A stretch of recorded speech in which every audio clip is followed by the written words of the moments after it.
بیا بیا به چرخ باسم یکم دوتا با هم دیگه میان.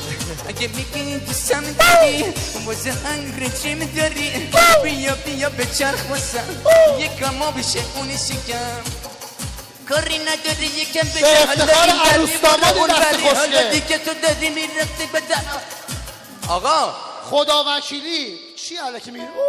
ایزه بده علی داریوش جان. تنها معلمی که دوستان اصلا فکر میکنن ایشون کارش فقط شوخیه. کوچکترین دانش آموزی که تقدیم شما کرده جیغ میزنین ساسی مانکنه. بابا دروغ میگه. من تمام دانش آموزان پزشکن دامپزشکن. اون آهنگ شاله رو بعد میخوندی. یک دوما روز زن این همه ازت خواهش کردم یه مسیج عاشقونه به همسرت بده. زده عزیزم همیشه در قلب منی مادر. شده تا حالا گریه کنی مرتضی؟ گریه کار مرد نیست.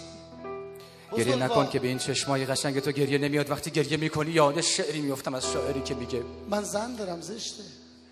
میریم از پرورشگاه بچه برمیداریم تو فقط با من تفاهم داشته باش. آقا شما خطبه رو بخونید. من از صدا هرچی برداشتی بوزی سر جاش. به افتخار حسن ریوندی دست مرتب بزنید. من که کلا ممنون کار شدم. بس اقلا لذتمون رو ببریم در این شب. چرا عمو پورنگ چرا به این آقا گرا میدی دل منو بیش کنی؟ من با تو چیکار داشتم؟ نه ایشون اتفاقا خیلی شما رو دوست داره. همه شما رو دوست دارن و شما هم ظاهرا جای دیگه برنامه داری اومدن دنبالتون ماشین گل زدن. تو فقط میخوای دل منو بیش کنی. من هیچ کاری با تو ندارم. بله بالای دستا خدا دلمو شکوندی برو حالشو ببر. با من نموندی برو حالشو ببر. تو منو فروختی برو حالشو ببر. آقا رو ساختی برو حالشو ببر. دلمو شکوندی برو حالشو ببر. با من نموندی برو حالشو ببر. تو منو فروختی برو حالشو ببر. با من نساختی حالا بیا مرتضی جون بیا اینجا. آقای چیش بگیرینش. من شرمندم. این چیز کرد خروس جنگیه.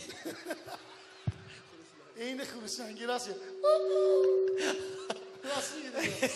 من نمیدونم قربون خدا برم داداشا به اون زیبایی به اون بزرگواری خدایا.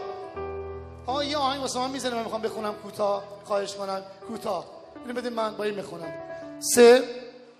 میخوام از خدا یه چیزی بخوام برای درمان همه مریض ها. شما هم دستتون بالا بیارید خواهش میکنم. موسیک. الهی که شفا پیدا کنی تو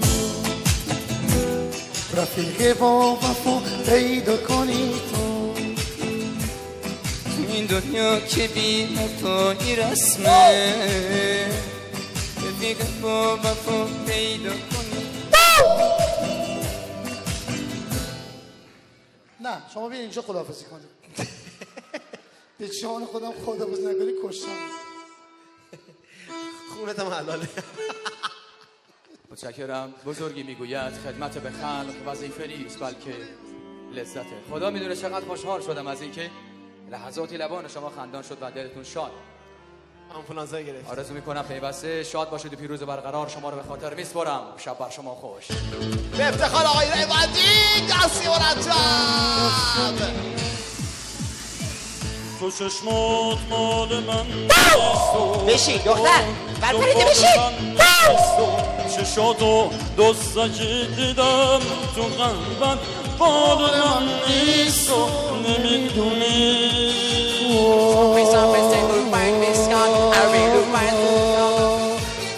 به افتخارش آقا دست دادن برنامه داره. جای دیگه هم برنامه داره باید بره بنده خدا. صد هر دفعه گفتم من در بده نم بده مرد در برو زود برو حالا برو حالا بیا حالا بیا حالا برو.